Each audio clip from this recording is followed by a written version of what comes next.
take what you know about League of Legends. I want you to throw it out. I want you to bring in what you know about this series. I also want you then to throw it out. I want you to listen to Mr. Raz. Don't throw that out. That's important information. Welcome back. Rogue Warriors and Vici Gaming. Important information he's about to share with us as well. Yes, you have to keep that information. My name's XiaoYao. This, of course, is Barento Raz Muhammad. And running into game number 3 of Rogue Warriors and Vici Gaming.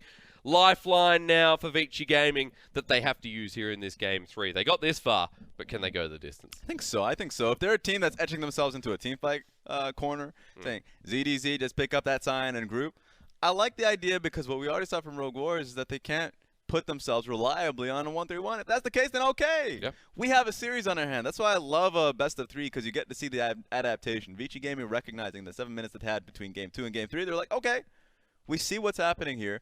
And I think what we're going to be seeing is more of a priority towards that Sion pick. Sion was able to handle a lot of the pressure that Jiangqiao was dealing. Yep. And then on top of that, when he was in the sideline clearing up that second wave on the bottom side of the map, guess what Jace didn't want to do? He didn't want to tussle. No way. He didn't want to fight against that because, sure, eventually you would get that kill. It would be a hard-fought one. But you know that Vici Gaming would look for, they'd rotate, they'd send mid, support, jungle. They'd send the dogs to get you. So I think right now what we're seeing from Rogue Warriors is that they might look to double down on the team fights because they can work at trying to get better as a 1-3-1. And to be fair, I would like that because they're already out of the playoff contention. Yep.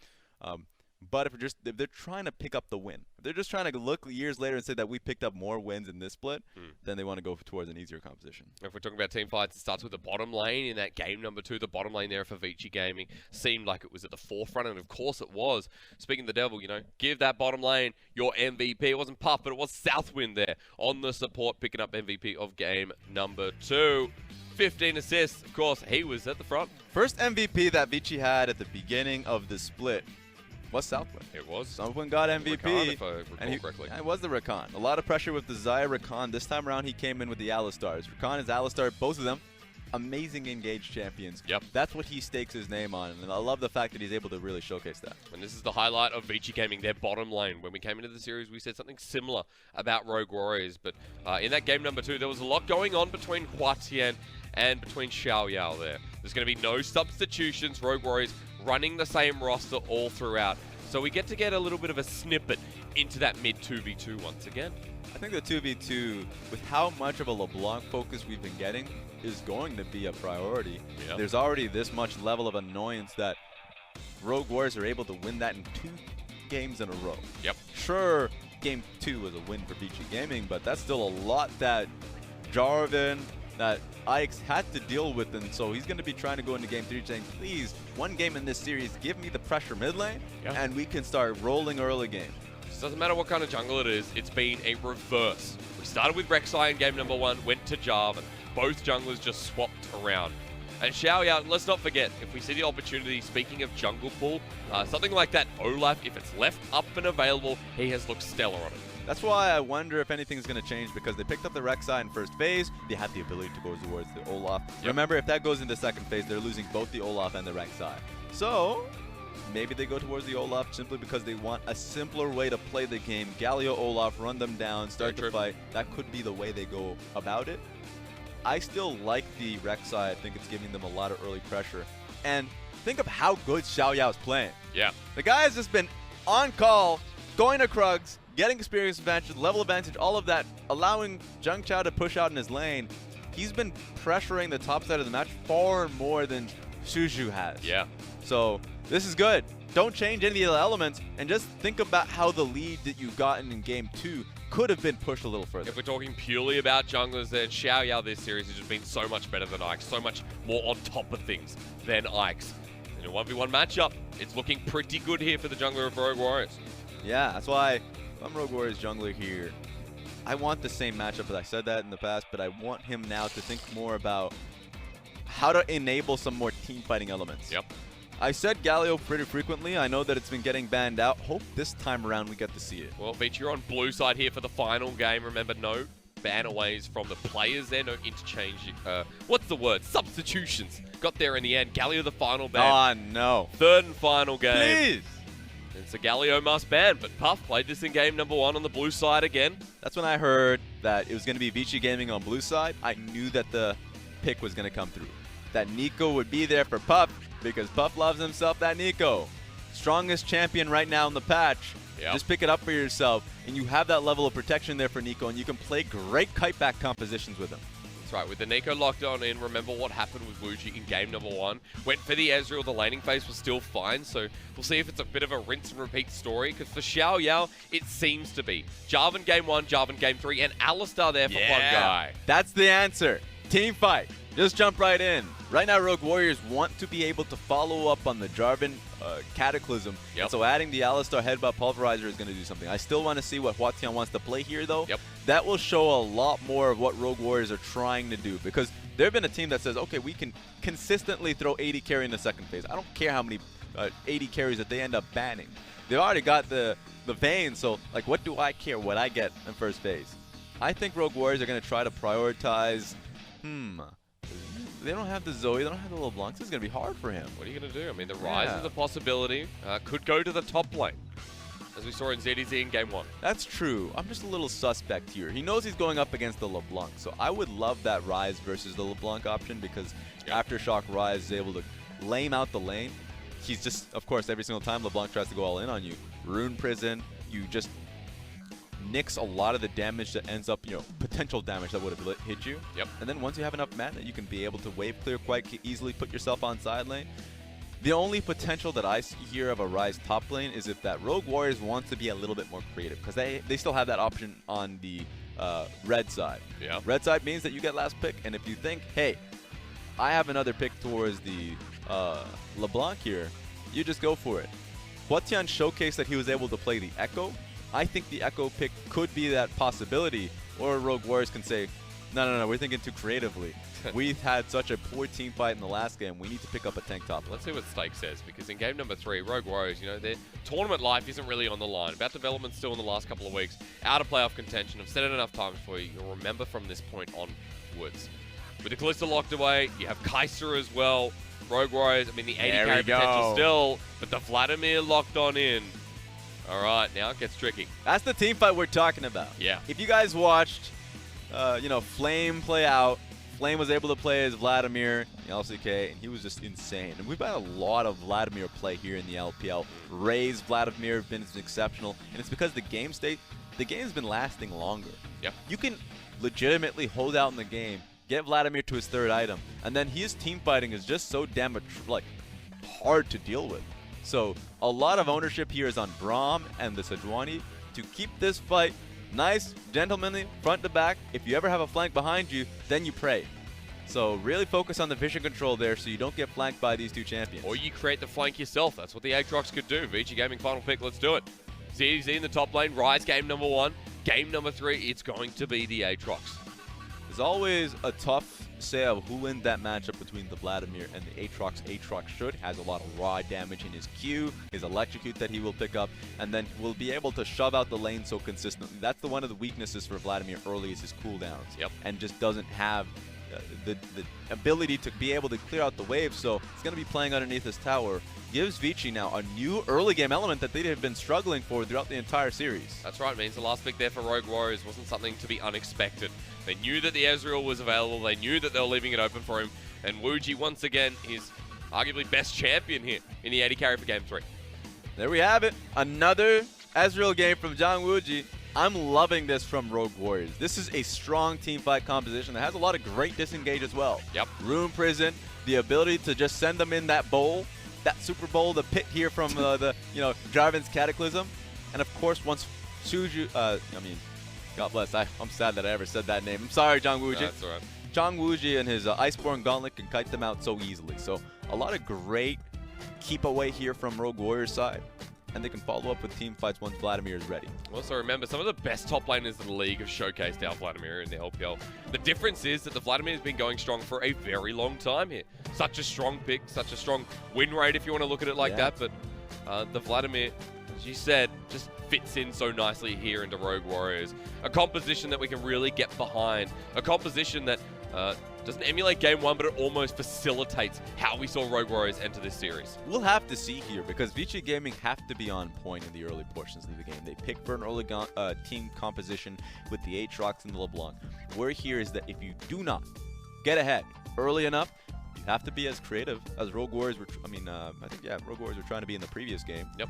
And the team fights just go against you. So I'm looking towards what they can do early on in the top set of the map with how Aatrox is set up to succeed versus the Vladimir. Vladimir should be underneath his turret, praying and trying to get CS. Ike's needs to be out there. He needs to strike.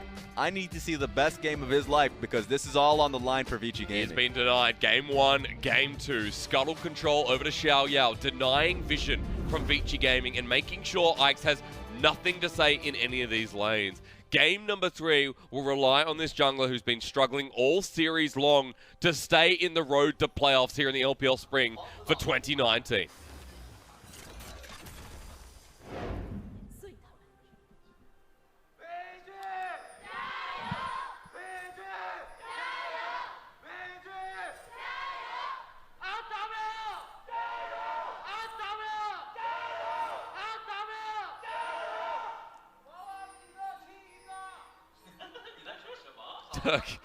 Okay. Caster's asking what? Yep. Wawa definitely doesn't know what the hell he was trying to say. So, you're probably wondering where the JDG manager went, cheering his head off. Yep.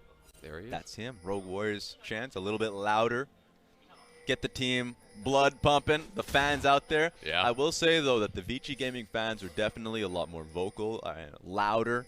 It feels like you need to be because I said that this is a chance for Ike's to be able to stamp his name into the ground. He needs to be the person to bring this team together past this series because if they lose this series, that's it for them. Their playoff hopes are gone. So for them, they need to be able to keep it alive, and it starts here. And like a lot of teams right now, kind of relying on WE and see what their progression is like in the league as well. They're journeying towards playoffs, considering they're doing so well. So Vici need the stars to align, to put it simply. But this is something you can control. This is not so cosmic here in this series. Even Mr. Colonel has the support of Vici Gaming, or at least gives some support himself. We'll have a look at Ike's because with the new Conquerors, we've seen a lot of Conquerors, Sejuani. We're back to the old standard in the old Aftershock. So Aftershock, I mean, this is the type of Sejuani we've seen quite frequently in the past. Sure. I will say, though, him getting double armor in the rune stats, not very advisable. A lot of AP that you're dealing with from both the Ryze and the Vladimir. Yeah. Just talking about the Conqueror's pickup, the most valuable thing about Conqueror is how quickly you can stack up to number 5. Once you hit 5, you get 10% of all your damage being true damage, and then of course on top of that, that heals you. You can get to that point pretty quickly off of Sejuani. Yeah. Sejuani, your W flail, that's 2 procs Q in there. You know, once you start stacking up, think of how much damage you get, true damage that your E does now, because you hit that 5th stack on Conquerors. And that lasts 8 seconds long because you're a melee champion. Yeah. So it makes a lot of sense that we've been seeing Conqueror Sejuani because of that burst damage that you see there. Look at the multiple damage threats there from Vici Gaming as Huanggai takes a cheeky turret shot. And you see that, you know, the front line there from Ike's is going to have to be crucial. Here comes the counter gank too from Ike's. XiaoYao finding his way into the mid lane there. Lockdown with Rune Prison. Ike's going to come in, but pretty slow here to the play. Launches himself in with the Arctic Assault. The flower doesn't connect either. Very tanky there with the passive from Sejuani. Another play where it's just about execution. Both Jay and Ike's missed crucial abilities. Specifically, Jay missing out his chain on towards XiaoYao. Certainly, Ike's would have been there to be able to just look for a great 2v2 on top of XiaoYao. Would have been hard for him to escape, knowing that he used his flag and drag to get into that fight. Yep. So it's going to be easier for now for XiaoYao to now double down on the advantage that he's able to get, chopping Jay down. Level 3 Sejuani versus level 3 Jarvin. Take the Jarvin any day. Walks in, steals a couple of those chickens, walks on out. And Ike's forced to back away. And he has so much information now. We're talking about the information that XiaoYao had last game. Think about that. Last game, he had information that the enemy Krugs were being picked up once, and he challenged for that. And then from that point forward, every 2 minutes and 30 seconds, he went right back to that same camp challenging for it.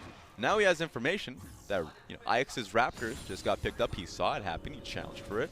He's definitely going to come back for it with how much pressure HuaTian's throwing in the lane. Yep. And he knew that Sejuani went down for Krugs. So now he has timers on when both the Raptors and Krugs, the most experienced in the game, that are, you know, outside of the major camps in blue buff and red buff. It's going to be Ike's now once again trying to scrap for his own CS. You talked about how impactful his early game had to be. XiaoYao not letting him get past the 5-minute mark without being disrupted in his camps. He's going to have to clear out the mid lane as well, so more information just given over. And very predictable pathing from here on. Nothing else available in the jungle, but XiaoYao will have the full clear available to finish off. Ooh, this might change XiaoYao's pathing a little bit because he's gone towards Krugs, and the next expected camp would be the Raptors. Yep. With how much pressure ZDZ is putting on Jiangqiao, he might have to think about a possible dive Ike's would throw topside. That's why Jiangqiao has to be more aware. You know, wait on Crimson Rush to heal him back up a little bit more, keep topped up underneath his own tower, because if he gets pressured too heavily, that changes everything. XiaoYao now needs to like forego all that pressure that he would have had through mid lane, and have to think about keeping his top laner up and relevant. He's 10 CS behind in that top lane. You can see the rest of Vici trying to exemplify that a little bit more. So you see almost level 6 as well, making a dive a reality if Ike's comes up here first. We'll have to see how Ike's ends up responding to his lanes. He's been pretty good at being able to get his lanes to respond to his actions early on in the split. I think him looking to get a gauge on how Jay and ZDZ have been playing is really crucial. I like the fact that he was looking for a counter gank mid lane. I think that was very good. Yep. Had Jay played that a little better, he would have made the best of it. This time around, you see the trade starting to work out for ZDZ. Now, that's not good enough because Jiangqiao should be able to heal that right back up, but that's a good flag here for him to play through top lane and look to see if he can get a gank on Vladimir. They're left on an island right now. Level 6 now hit by Jiangqiao as well. ZDZ in the same position. You will notice that electric proc there as he's taken into the lane. No Comet this time. Oh, here comes the boys. So while one lane is under pressure, the what rest I say of the about map, that Raptors? under fire. Every time. He saw you take it the first time round. There are no more secrets in this relationship anymore. But never mind. Ike's does eventually push him off, and Southwind comes up, and Jay moves down as well. But time's still there. Just going to be left there by XiaoYao. And now he knows. Raptor gets taken away. Okay, you can take that. You know, I'll take this L for now. But I'll be prepared for the next one. Would you compare XiaoYao's style to maybe more of the style of FPX, where they use themselves as wards? Or maybe Ning. Maybe Ning's more relevant there, Raz. Instead of using the ward, use your own body. Yeah, I think the Ning one is a lot more beneficial just because he focuses so much on what the enemy jungler is doing. Now, he's not as relentless in terms of pulling his laners, or at least using their shove so he can get a challenge on Raptors. He doesn't do that as frequently. I think Karsa is probably your best bet on that one. But that being said, to a certain degree, to a certain quality, we're always talking about the highest bar in the LPL and trying to compare these players to it. I think XiaoYao still has a lot to work on to be able to find that same level of consistency and execution. Yep. But as it stands, it's a really good game to be able to show that. You know what's happening right now? What? There's a blue buff. Yeah. Spawning soon. Oh, no, that's a fresh ward. They've seen it. We haven't seen this out of Vici Gaming in the series so far. Good to see it start off. Let's go for a barn burner. Challenge them. Pick up a fight. 4 versus 4. Arctic Assault's in. Rogue Warrior's the one they get engaged on, but the Wombo's ready to come in. Blossom down. Puff finds one. One guy drops down, but AoE coming through. ZWuji still alive. He's going to find the poke. Finds the first kill. But get ready. The Realm Warp takes you into oblivion. Puff is going to die next. HuaTian finds another. 2 kills versus 1. XiaoYao's not going to survive, but Jay gets the binding down. And this is perfectly started by Rogue Warriors. Rogue Warriors, I mean, they got a lot of hurt on them the moment Puff was able to burst him down with his ultimate. Remember, he's AD Neeko, but that ultimate has a pretty high base damage. Yeah.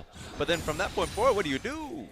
Great headbutt ball, Ryze. If you just take a look from the beginning of this one, because Huanggai took a large portion of the CC burst, and that's perfect. Allows ZWuji to be able to follow up with HuaTian. And from that point forward, they're unscathed. And Puff and Ike's are huffing and puffing. That's why you take that magic school bus with HuaTian. Yeah. They find themselves, wow, that's crazy.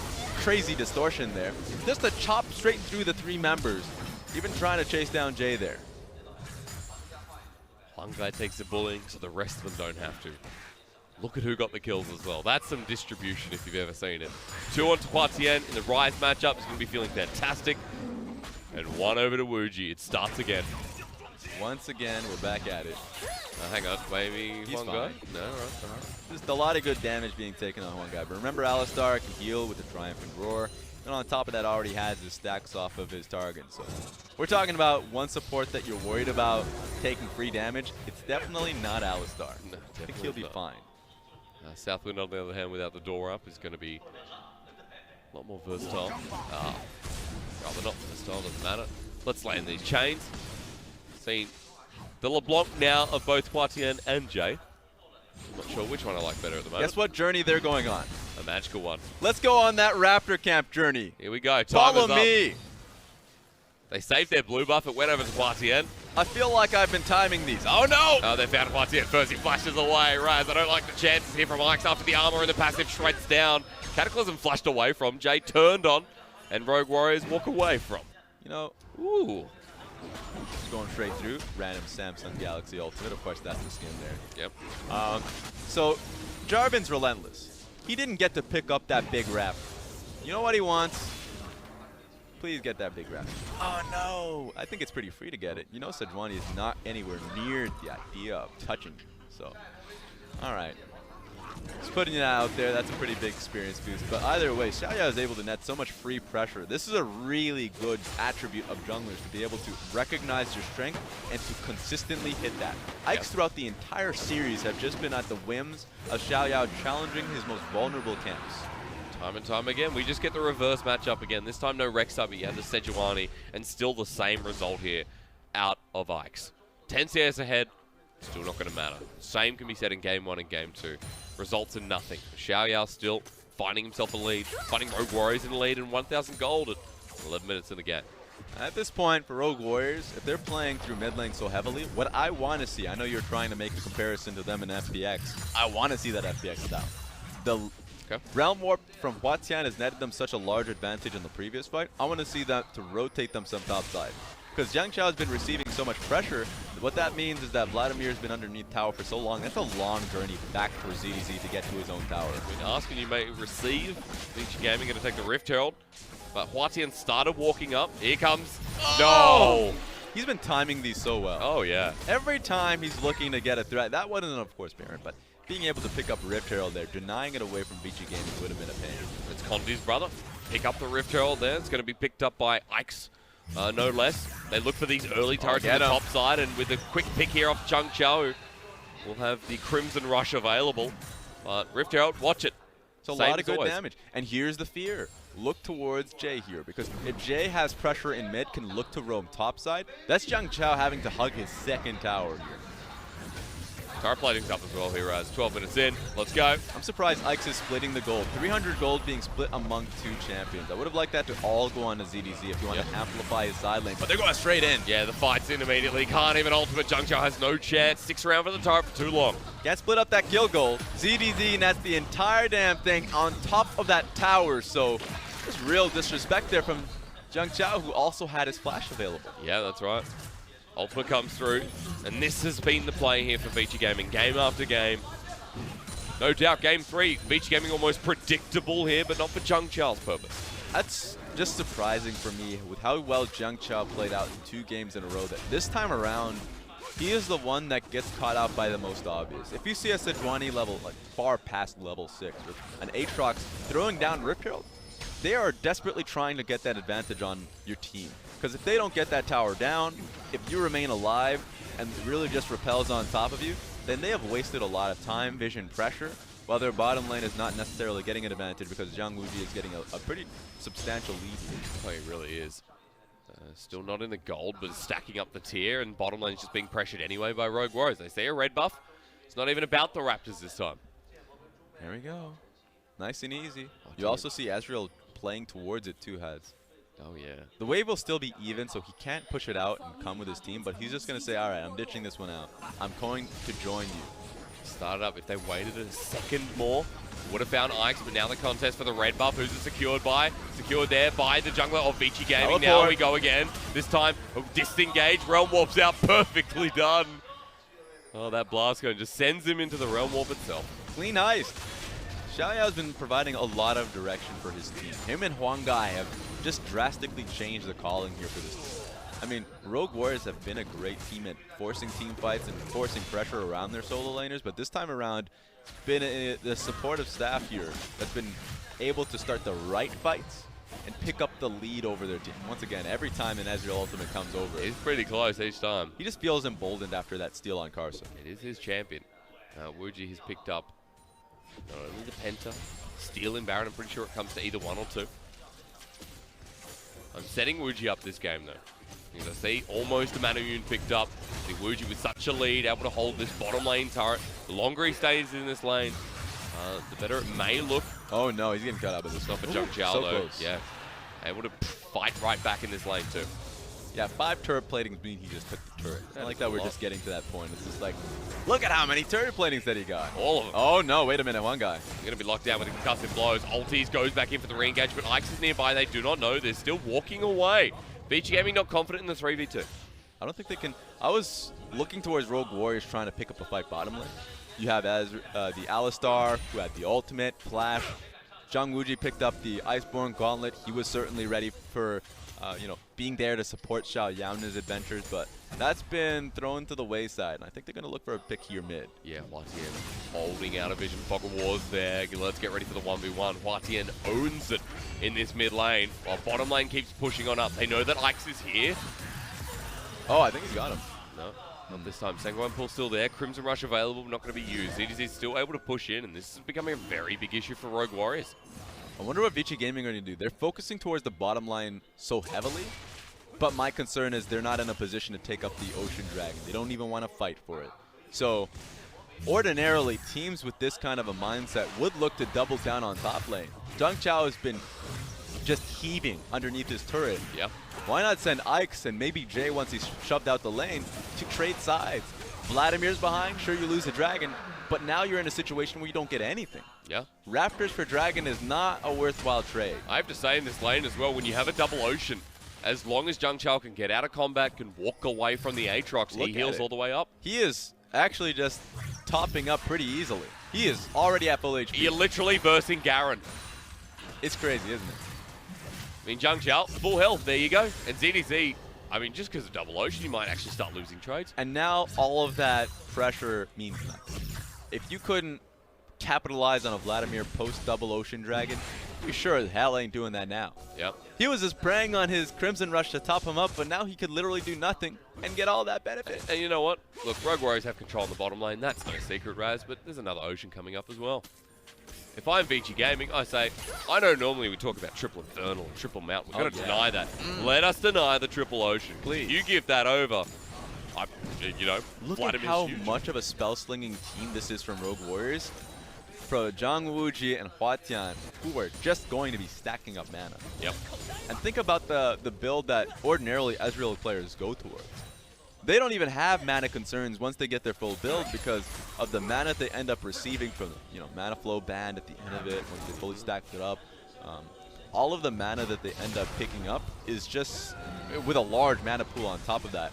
It's insane that you can continue to stack up your tier so easily now. Speaking of the devil in Wuji, just trying to stop that back there from Puff. You saw Ultimate went out about half a second too late. You see him? Early. Ike's coming down now to bring himself in. Teleport being channeled as well, but XiaoYao's nearby.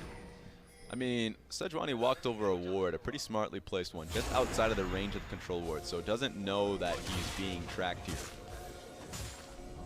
XiaoYao clearing out vision of his own. Ike's, look, what is it around again? Where's XiaoYao?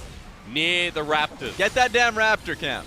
And meanwhile, Jay just gets popped out the half. All right, Raptors might just be free, but the fight's starting instead from the side. Wuji just poking away. There's a big knockup, but Puff free firing. We need to get the 80 carry of Vici Gaming, but Huanggai has to flash over the wall. Puff takes a bit of damage still there. Wuji now arcane shifts. The Ezreal has been firing away long enough. What? Flash over for Ike's. Wuji again, as real as it gets. Ike's, the Realm Warp's coming in and tiptoe. Can HuaTian find him? No, it's Wuji in the end. And Rogue Warriors really salvaged that fight how it started. Both teams are prepared for the fight. They recognize what they're fighting for. And, layman's eye, they think, okay, they're fighting for Raptor Camp, really?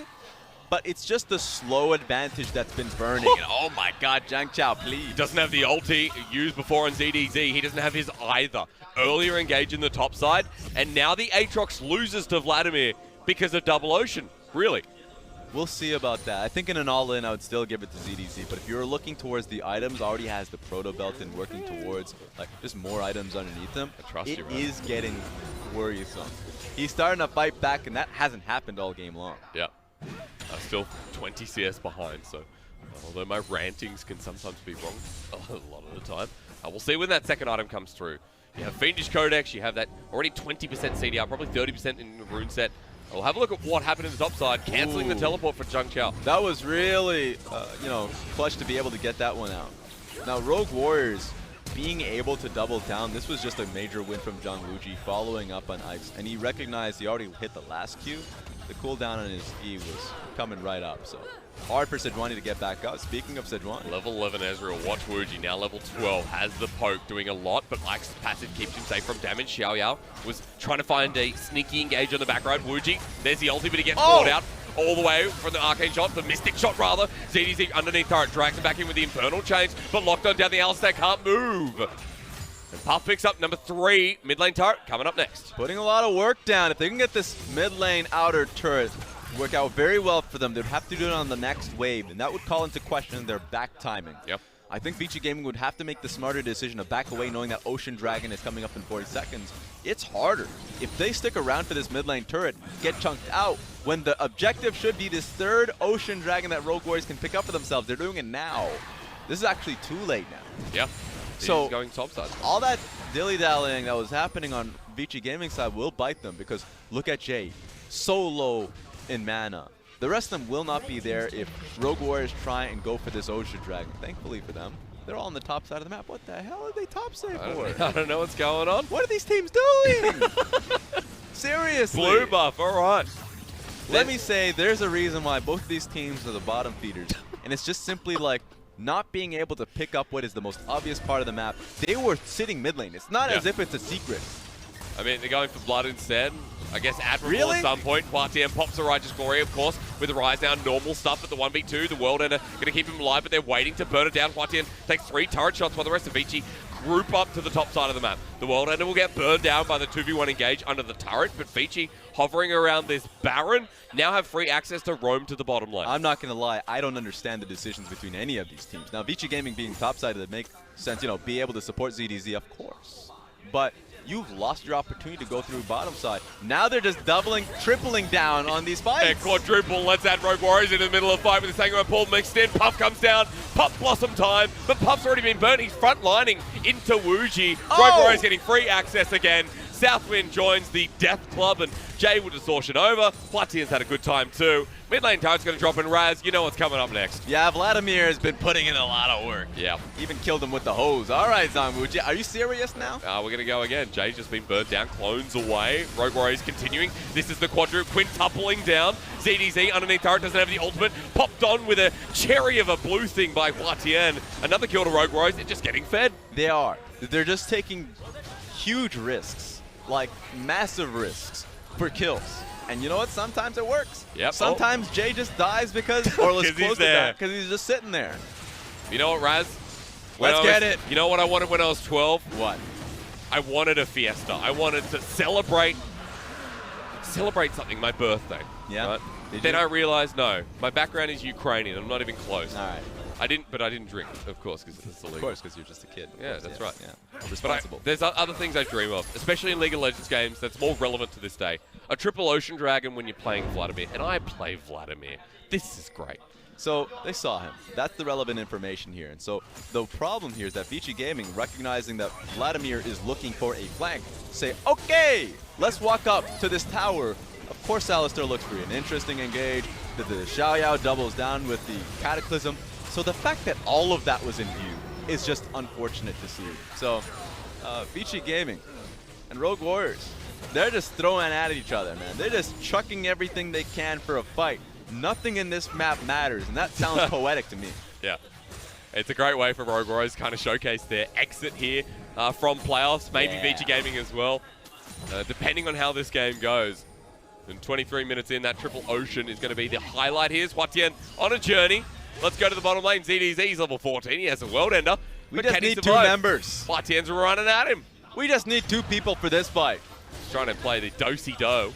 Or Rogue Warriors just take everything else. We don't even look at the bottom lane. Look, he's going to push turret. What's happening? No, they put him in prison. It's the bottom lane prison. You're penned down. You cannot base. Well, he can Wait, now. Vladimir's is actually holding. All right, Yep. okay. All right, he can base. All right, you can let you base. You're out for now. Righteous Glory not available for HuaTian, so he doesn't have too much threat on Puff unless he walks too far forward. I think the stellar player of this game has been between HuaTian and ZWuji, all things considered. I think ZWuji, regardless of all the criticisms that we've levied towards the team's decisions, they're making these decisions for a reason. They're confident that they can pick up and win these fights knowing that they have a Vladimir, Ryze, and that ZWuji is playing so out of his mind. So if he's playing well, and if the government has a hit on him because he's got that huge 900 bounty. He wants to hit 1,000. He wants to hit his brother. You know, 1,000 gold bounty for HuaTian. Why not? Why can't he be 1,000 too? That's right, man. Give him a kill. They hand each other in as well. It's just 1,000 gold each. Even though that's not how it works, does it? Yeah, I don't think it is. I've watched too many Western movies. Bit of Clint Eastwood. Sharpshooter in My father loves Quinny. Oh, does he? He's watched way too many old Western Your movies. father and I would get along nicely. Yeah, unfortunately, that's the case. Unfortunately, we can't be friends. But, I'll question that in a second. Hang on, how does this 1v1 go? Get him! Demon Plague's available. Jiangqiao, drop it! Hang on, Crimson Rush. Let's go. He's fast. He's got Phase Rush. Here comes Jay. Chains, flashes, finds one pop. Demon Plague lands. Let me tell you what's the most suspicious act in League of Legends. When you just blow a guy's HP bar 60% and you start going back and forth. You're like, what the hell? You could fight me. The only reason you're doing this is if you're setting up for someone else, and so I think ZDZ just, I mean, he should have just doubled down on that. Continue to walk in towards Jiangqiao, and you know that Jay will follow. He just overplays his hand there. I will say, ZDZ still has his ultimate though, so he can go back into that lane, but Jiangqiao is going to be full health in a quick hot second anyway. So although the 1v1 doesn't look successful, on the other side of the map, Rogue Warrior is still taking objectives. And this reminds me of Game 2 for Rogue Warriors, that they fell because they weren't respecting the side lanes push too much. This time around, they give time for HuaTian to be able to push up top lane. And Jiangqiao has been able to hold his own on the bottom side easily as well, which means that now top lane turret goes down. If they want to play towards Baron buff, Rogue Warriors have more space to be able to put down wards in the blue side jungle and play that bait alongside Huanggai's Alistar. So Rogue Warriors now from this point forward with the triple Ocean Dragon, excuse me. Yep. They can just play a game around baiting around the objective and trying to constantly look for fights on Vici Gaming. If Vici Gaming poke them down with LeBlanc's full burst, guess what? Hold S, like pace yourself back to your inner turret, press S, and then heal back up. You're all right. You got another Cloud coming as well, so there's just ability empowering dragons. Or rather, momentum powering dragons. Let's go with that. Cloud Dragon in this situation will not matter. I think for right now, because you're 27 minutes in and both teams can take down Baron pretty easily, look at the lack of vision there. Yep. I didn't know how Ike's got there, but for some reason he's still there. Trying to clear that out as one guy. It's a new ability from Sejuani. Yep. You didn't see it was an invisible. It's like a mini Realm Warp. It's a new passive. I mean, if you've seen no Sejuanis in your game, now you're going to see a few of them. You should be happy that you're having a teleporting Sejuani. Ike's going to try and teleport in the middle of this fight. How do you get there, though? Because XiaoYao's here first. There we go! Pop Blossom down onto two members. Righteous Glory popped as well. Ryze not taking any damage. Wuzi and Jiangqiao on the back of this fight. And with the Demon Plague out, look at the Vladimir in the middle. Jiangqiao's had a great laning phase. And now with Triple Ocean, he just doesn't die. Let's go, baby. Realm Warp into the middle. XiaoYao's like, I actually didn't want to be here. Let's just get out. As ZDZ's trying to find the backside, but Wuji's got the Aatrox. He's got it all under lock and key. And Puff, ZDZ, they die so that Rogue Warriors may live. And certainly at this point, Vici Gaming recognized that the clock struck 25. Like at that point, Jiangqiao was way too large of a Vladimir. You can't take these team fights any longer. You have to be creative with it. They lost that fight, and now they have to deal with this Baron Look at buff. HuaTian, he's on duty. Jay comes in, no health. They would have been like, oh, HuaTian's slow. But again, that's not the case. True shot barrage, oh my. So how is he finding these people? This man is ghosting. ZWuji, high ceiling, high potential, and high skill cap here in this game. Now, Vladimir is not into this fight because he has teleport. He's teleporting straight from the front. And my worry is that when you use Neeko ultimate like this to start the fight, you won't be able to use it to be able to kite back. Yep. Cataclysm sends you down, and suddenly Puff has to heal back up because he's dealing with the full damage of Vladimir coming forward, the ultimate that he has to deal with. Now, we don't even need to see the Vladimir because this was just ZWuji and Huanggai hunting down ZDZ. What a great flash there from ZWuji as well, pretty much dodging away from the Q2 damage. Okay. Vici resorting to this. It's Chaos again. Locked on down with the Glacial Priest in the tomb as well. Let's go all full frontal. Jay's already found the pick. HuaTian, though, tanky as anything. It takes one guy to distract Vici Gaming. True Shot Barrage cleans through a lot of them, though. Oh ZDZ doesn't have an ult. ZWuji does. And he just turns it back around. If you think that you're going to be pushing ZWuji off, second guess yourself. But that was still a good collapse here from Vici Gaming. They're feeling a lot of pressure. Remember the stakes of this game. They lose this series, they're out. They're out of playoffs, no hope.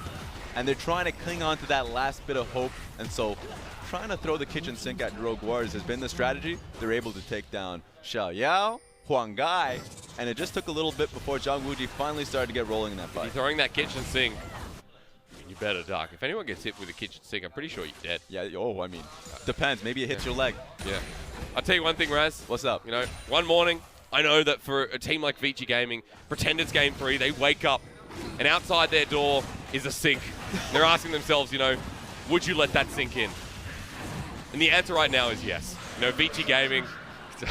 Your analogies are garbage. I mean, I love it. I always wonder where the hell we're going with this, and I enjoy it. But everyone out there across the globe are like, what the hell is this man talking about? First split, by the way. Might be the last of this, right? If you open the door right now and you find a sink, please call us. There's something going on there. Waiting for Rogue Warriors to throw it. They've got 4K. At this point, Huanggai's going to lift it.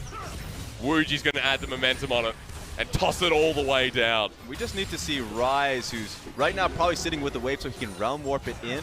Just seeing if that's the case. No, actually just going top lane for himself. So he's going to be split pushing the top side of the map. What you're probably going to see here from Rogue Warriors is bounce, of course, top lane, be able to pick up that inner turret. I don't think there's going to be any way from Vici Gaming to deal with that. There's no flank forward at all. So they're now victims to this. All right, it's a game 3 cliffhanger waiting for that finisher. Wuji to start. If you find Wuji, I feel confident. If you find Jiangqiao, then I go, oh yeah. Oh my god.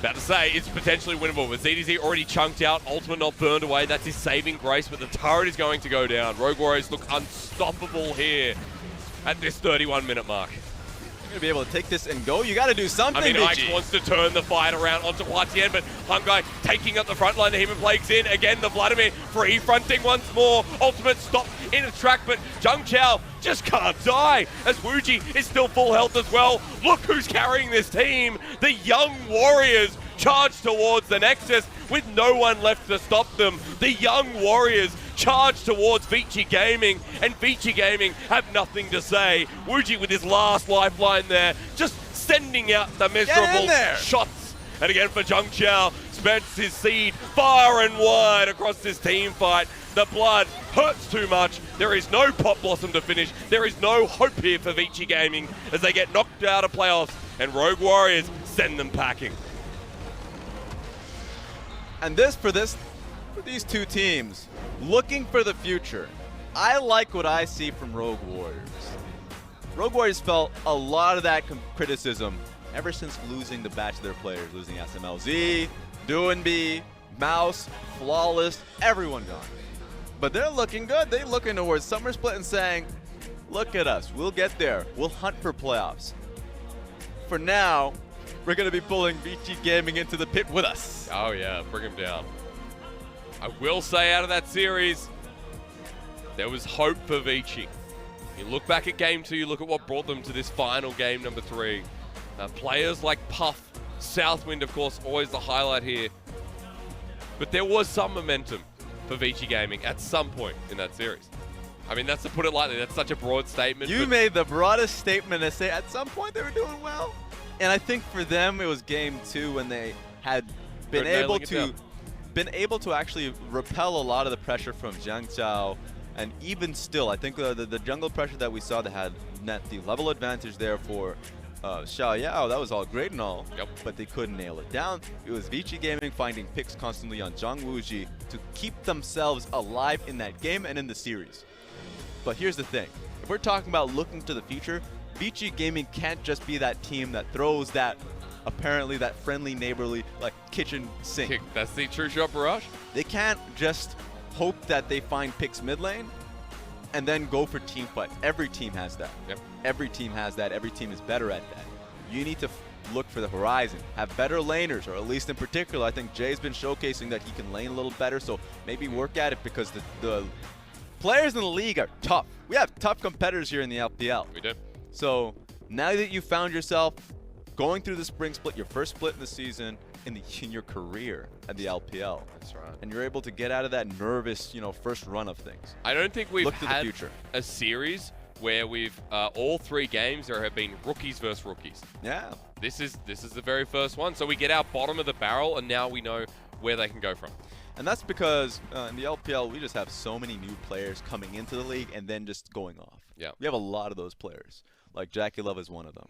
And a lot of them, and funny enough, Rogue Warriors picked themselves up with a really good one in ZWuji. Yeah.